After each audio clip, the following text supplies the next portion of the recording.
Introduction to Subprime Mortgage Crisis. Host. Hello and welcome to our video about the subprime mortgage crisis. In this video, we'll take a closer look at what led up to the crisis, what happened during the crisis, and what its lasting effects are. So let's get started. Section 1. What is the subprime mortgage crisis? Host. The subprime mortgage crisis was a financial crisis that began in 2008 and had a significant impact on the global economy. At its core, the crisis was caused by the collapse of the housing market in the United States, which led to widespread defaults on subprime mortgages. Host.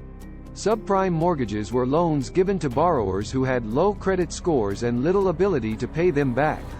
Banks and other financial institutions bundled these mortgages together and sold them as securities to investors around the world.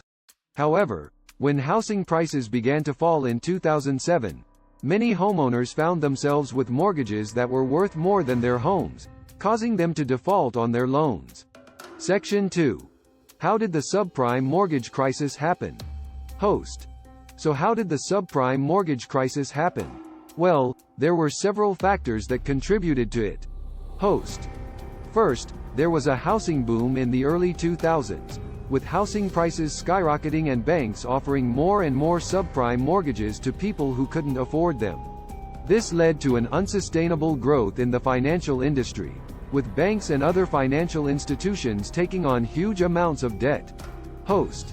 Second, banks bundled these subprime mortgages together and sold them as securities to investors around the world, often without disclosing the risks involved. This created a housing bubble that was bound to burst. Host.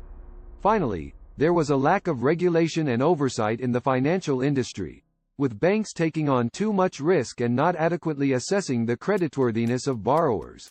Section 3. The lasting effects of the subprime mortgage crisis. Host. The subprime mortgage crisis had a significant impact on the global economy, with lasting effects that are still felt today. Host. First, the crisis led to a global economic recession, with many people losing their jobs and businesses failing. It also contributed to the collapse of several large financial institutions, including Lehman Brothers. Host. Second, the crisis led to increased regulation and oversight in the financial industry, including the passage of the Dodd-Frank Act in the United States. Host. Finally, the subprime mortgage crisis highlighted the need for better financial education and consumer protection, with many people being taken advantage of by predatory lending practices. Conclusion. Host. So there you have it, an introduction to the subprime mortgage crisis and its lasting effects. While the crisis was a difficult and painful period in our economic history, it also taught us valuable lessons about the importance of responsible lending practices, financial regulation, and consumer protection. Host. By learning from the mistakes of the past, we can build a stronger and more stable financial system for the future. Host. Thanks for watching our video. We hope you found it informative and helpful. Don't forget to like and subscribe to our channel for more videos on finance and economics. Until next time, stay informed and stay financially savvy.